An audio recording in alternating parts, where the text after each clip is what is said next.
ሰላም ጤና ይስጥልኝ። እንዴት አላችሁ ውድ አድማጮቻችን?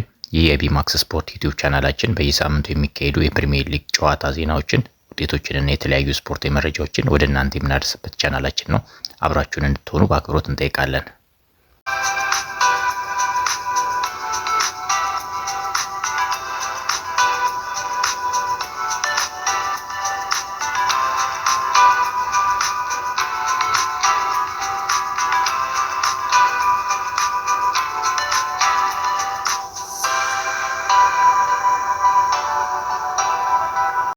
በታላቅ ጉጉት ሲጠበቅ የነበረው የ21ኛው ሳምንት የእንግሊዝ ፕሪሚየር ሊግ ወሳኝ ጨዋታ በአርሰናልና በሊቨርፑል መካከል የተካሄደ ሲሆን 0-0 በሆነ አቻ ውጤት መጠናቀቅ ችሏል። የሊጉ መሪ አርሰናል በሜዳው ያደረገውን ጨዋታ ከተከታዩ ማንቸስተር ሲቲ ያለውን የነጥብ ልዩነት ማስፋት የሚችልበትን እድል ሳይጠቀምበት ቀርቷል።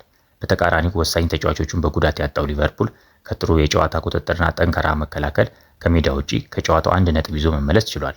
በመጀመሪያው አጋማሽ የመጀመሪያውን 20 ደቂቃ አርሰናል በተሻለ የጨዋታ ብልጫና የጎል ሙከራ መጀመር የቻለ ሲሆን በዚህም በቡካዮ ሳካ ጥሩ የጎል ማግባት እድሎች ቢያገኝም ጎል ማስቆጠር ግን ሳይችል ቀርቷል።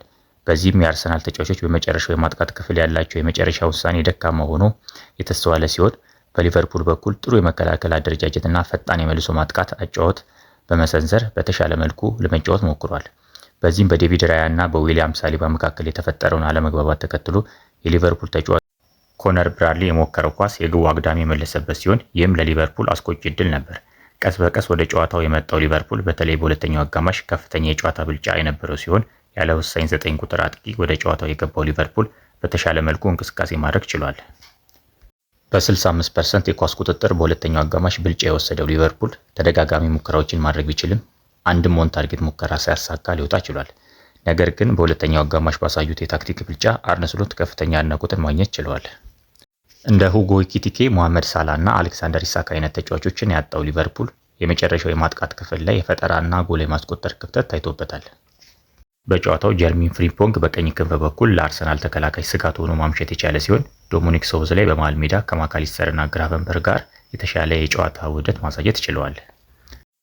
በጨዋታው የመጨረሻ ደቂቃዎች የሊቨርፑል የቀይ መስመር ተመላላሽ ኮነር ብራድሊ ባጋጠመው ጉዳት ከሜዳ መውጣት ችሏል።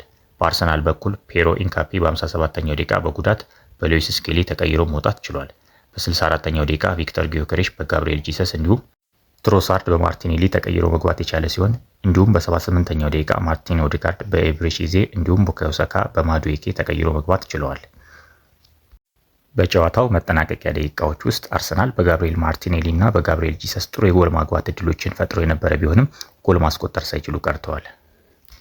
ከጨዋታው ፍጻሜ በኋላ ያሉ መረጃዎችን ስንመለከት ከ2015 በኋላ አርሰናል ከሊቨርፑል ጋር 0-0 አቻ ውጤት መለየት ሲችል በዘንድሮ ዓመት አርሰናል በደርሶ መልስ ጎል ያላስቆጠረበት ክለብ ሊቨርፑል መሆን ችሏል።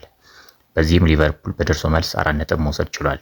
ሚኬል አርቴታ ከአርነ ስሎት ጋር ባካሄደው 4 ተከታታይ ጨዋታ ማሸነፍ ያልቻለ ሲሆን ሊቨርፑል በበኩሉ ከ2010 ዊጋን አትሌቲክ ጋር ካደረገው ጨዋታ መልስ ለመጀመሪያ ጊዜ ኢላማውን የጠበቀ ጎል ሙከራ ሳያደርግ መውጣት ችሏል። ከጨዋታው በኋላ ሚኬል አርቴታ በሰጠው አስተያየት በመጀመሪያው አጋማሽ ጎል ለማስቆጠር እጅግ ተቃርበን ነበር፣ የተሻለ የጨዋታ እንቅስቃሴን ማሳየት የቻልን ሲሆን ነገር ግን በሁለተኛው አጋማሽ በተመሳሳይ የጨዋታ ብልጫን መውሰድ አልቻለም። አላስፈላጊ የሆኑ የኳስ ቅብብል ስህተቶችን በመስራት ለተጋጣሚ ክፍተት ስንሰጥ ነበር። በዚህም ምክንያት ጨዋታውን እንደ ቡድን በሚገባ ማስኬድ አልቻለም። ሁልጊዜም ማሸነፍ የማትችል ከሆነ ትልቅ እድልን እንዳመለጠ ይሰማሃል። አለበለዚያ በ12 በ15 ወይም በ20 ነጥብ ርቀት ቀድመህ ልትሄድ ትችላለህ። ተጫዋቾቼ በዚህ ሰዓት ላደረጉት ሁሉ በጣም ማድነቅ እፈልጋለሁ፣ ምክንያቱም ጨዋታዎች የሚካሄዱበት ጊዜ ከባድና አስቸጋሪ በመሆኑ በማለት አስተያየቱን መስጠት ችሏል። የሊቨርፑል አሰልጣኝ አርነ ስሎት በበኩሉ በሰጠው አስተያየት ባሳየነው ብቃት በጣም ደስተኛ ነኝ፣ እንዲሁም በውጤቱ በተወሰነ መልኩ፣ ምክንያቱም አርሰናል በጣም ጥሩ ቡድን ነው። በመጀመሪያው አጋማሽ ተጋጣሚያችን የተሻለ የኳስ ቁጥጥር ነበራቸው። ሆኖም በተወሰኑ የጨዋታው ክፍሎች የተሻለ እንቅስቃሴና የኳስ ብልጫ ማሳየት ችለናል። ብዙ የኳስ እድሎችን ስለመፍጠር ልታነሱ ትችላላችሁ። ነገር ግን ጎል ለማስቆጠር ተቃርበን የነበረ ሲሆን የጎሉ አግዳሚ መልሶብናል። በሁለተኛው አጋማሽ የተሻለ መንቀሳቀስ ችለናል። አንዳንድ የ60 እና 70% የኳስ ቁጥጥር ስናሳይ ብዙ ሰዎች ለማየት አሰልቺ እንደሆነን ይናገራሉ። ይህ ግን የእኛ መገለጫ ነው። ይህን ማንነታችን ነው። በጨዋታው የተሻለ ማድረግ ችለናል። ነገር ግን ለእኔ ይህ ጨዋታ ከሊድስ እና ከፉላም ጋር ካደረግነው ጨዋታ የተለየ ብዙ ልዩነት የለውም ሲሉ አስተያየታቸውን ሰጥተዋል።